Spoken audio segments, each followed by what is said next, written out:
I was sitting in my home office as the sun came up, sipping on a cup of coffee, while waiting for a response from an ex-girlfriend of mine. I finally worked up the courage to actually send the message to her that I'd been painting over for the past several hours. Would she respond? Was it even worth it? Probably not.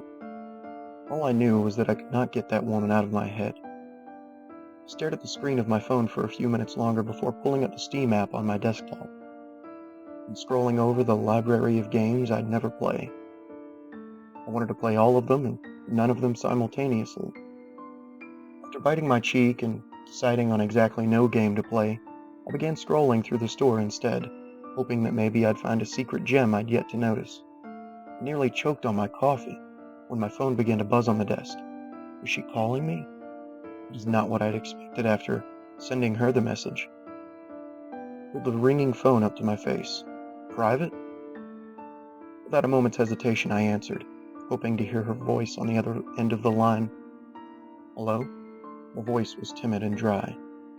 Hello, is this Mark? Said the male voice on the other end of the line. I blinked, processing that I was not, in fact, talking to her. Yes? Hello, Mark. My name's Darren, and I'll be assisting you today. Are you satisfied with your current network service provider? I moved my tongue around uncomfortably in my mouth, hoping to sound as polite as possible. Fuck off, Darren. My thumb smacked the red phone icon before the man on the other end of the line had an opportunity to respond. I turned my attention back to my monitor and thought briefly about purchasing some survival game I've already forgotten the name of. The phone rang, and I inspected the number. Private. Again. I laid it back on the desk after ignoring it, and that's when I noticed something really strange. In the bottom right-hand corner of my computer monitor, a text chat popped up. It was one that I'd never seen before. The person in the chat was named Darren. No fucking way. The words fell from my lips like soft, warm molasses. The text bubble popped up with 3 dots to let me know that Darren was typing something. Hey there, Mark. Just checking in to see whether or not you're satisfied with your current network service provider. If you have any questions about the exciting opportunity Scepter Inc. is involved in, feel free to ask. We're always here for you, Mark. My heart skipped a beat. This psycho hacked my computer somehow? None of this made any sense. I pulled up my task manager to check all the programs that were running, but nothing seemed tethered to the little chat box he was communicating with. Closed everything out, except that chat box. For whatever reason, whenever I'd strike the little X for its window, it simply refused to respond. I shut my PC down and booted it back up. As the OS warmed up and began running the apps I wanted on startup, I breathed a little easier, seeing that the chat box did not return. I scrolled through the Steam app some more and finally gave up on it, opting to go and take a break on the crapper. I scrolled through Reddit, giving myself the 2 red marks across my thighs. Then my phone began buzzing in my hand.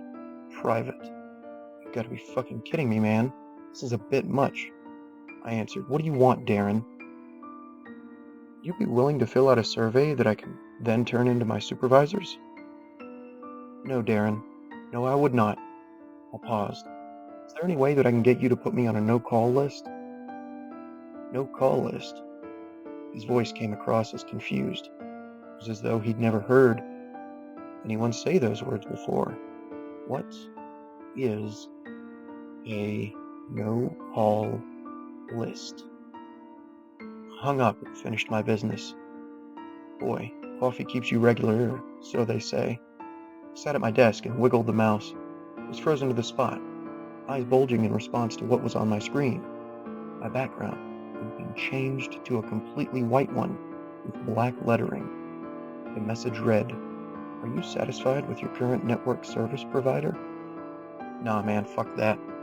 I unplugged the computer and ran my fingers through my hair. I was losing my mind. That's what was happening, no doubt about it. I moved to the living room and attempted to forget the debacle with Darren. After checking out the bounty Netflix had to offer, I opted to flip it to the office, and only mildly paid attention to what was on the TV screen. Another call. Private. I put my phone on silent and sat it on the ottoman, hoping that maybe I could just ignore that fucking guy. I downed another cup of coffee. While craned over the stove, the smell of pancakes filled the kitchen. The Alexa in the corner played We Didn't Start the Fire as I scooped the pancakes onto a plate and moved to the nook near the window.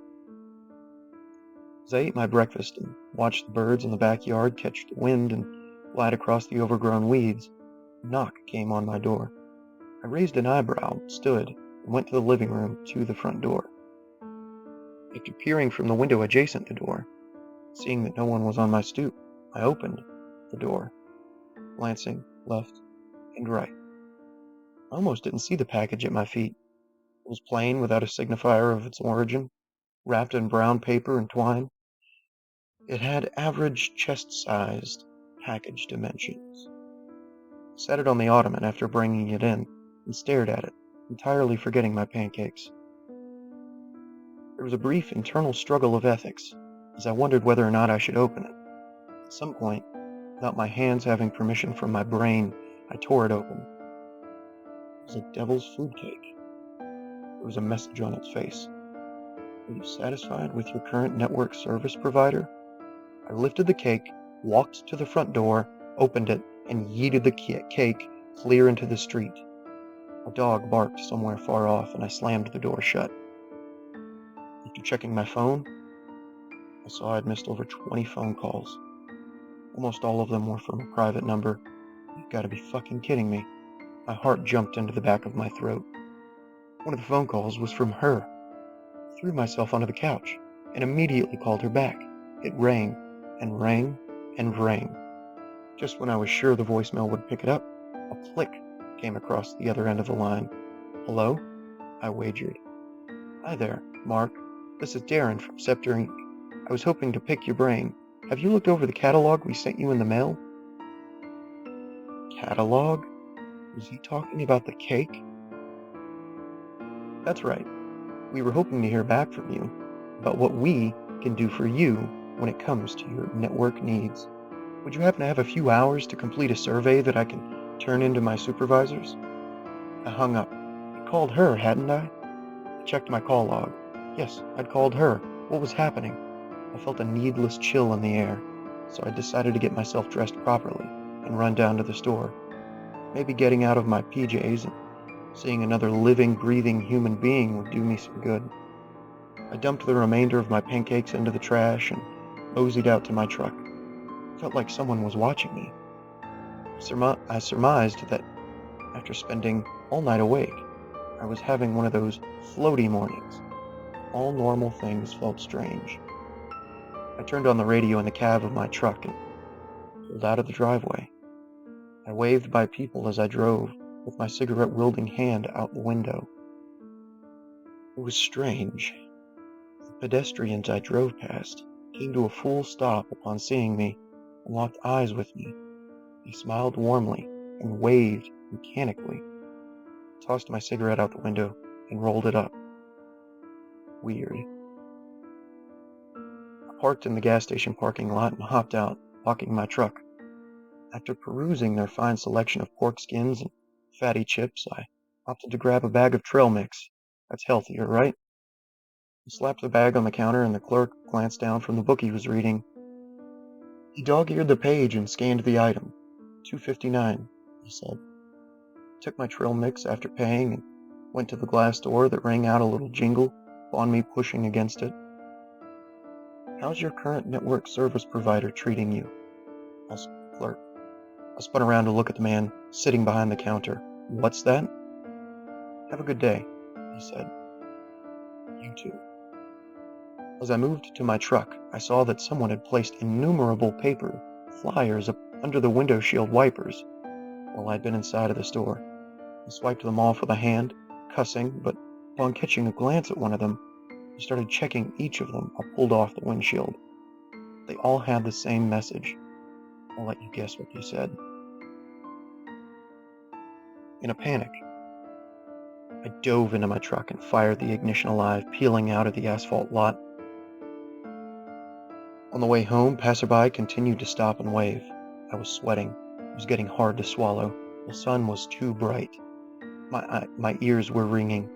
My heart was thumping in tandem with the spinning of the world. What the hell was happening? My anxiety swelled just as I pulled into my driveway. Someone had left a stack of perhaps 20 or 30 packages on my doorstep. I sprinted to my front door, punting the boxes out of the way. I fought with my keys, continuously fumbling them. Just as I plunged the house key into the knob, I screamed, "Fuck yes," and threw myself into the house. I shut all of the curtains in the house, absolutely certain that someone would peek in on me. They were after me, and they wanted, more than anything, to know how I felt about my current network service provider. Fuck that, fuck them. I googled online how much installing bars on my windows would cost, and realized I did not have anywhere near enough cash on hand. Maybe if I changed to my network service provider, I could save some money and afford the bars. No, hell no, what was I thinking?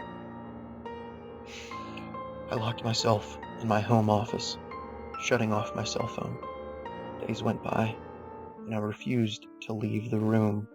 I swear, every so often, I could hear someone outside. They wouldn't leave me alone. They want to take my network service provider from me. They're trying to force me into a contract. It seems like a good deal on the face of it, but I just know I'll be paying for those surprise fees along the way. Please, God, I don't know what to do. I'm honestly terrified of these people, or things, or whatever they are. A knock came on my door, and I eventually crept from the home office down the hall to the living room.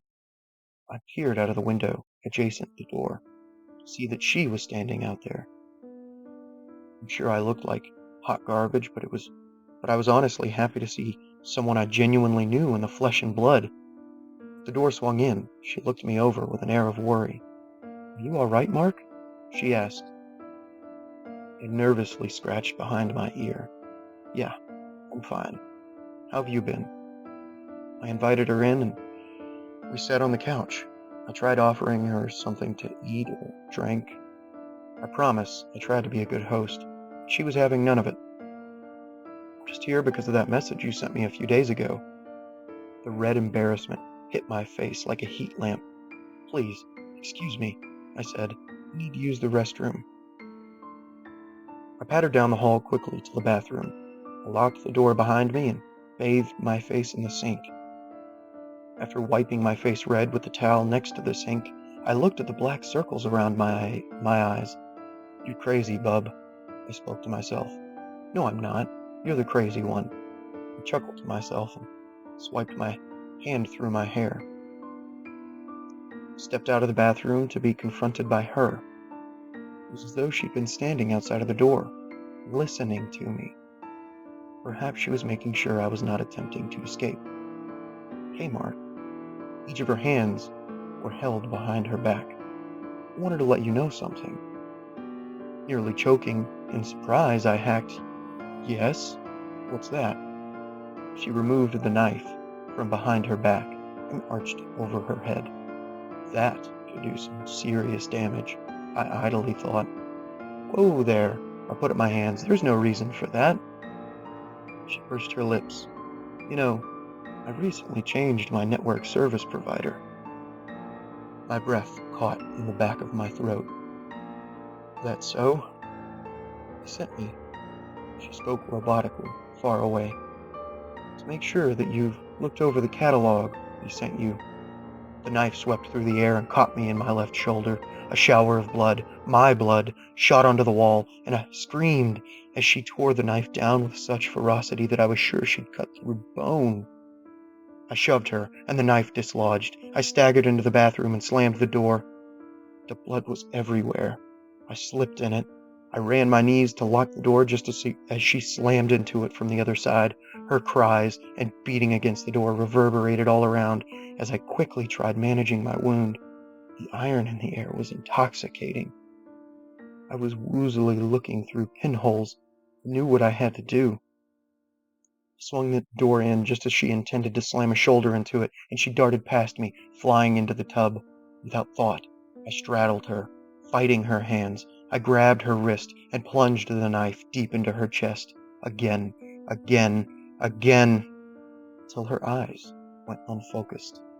Then some more. I wasn't stabbing a person. I looked down at the places the knife was striking. Beneath her flesh were wires, and coolant tubes. What the fuck? Her jaw clacked open sporadically. The motions did not match the words. It was as though the words were coming from a speaker in the back of her throat. Hello, Mark. This is Scepter Inc. We were wondering if you are happy with your current network service provider. The speaker went staticky, then cut out as her head slowly jerked to the side. I've cleaned the bathroom, thrown that thing in the trash. My phone no longer works properly.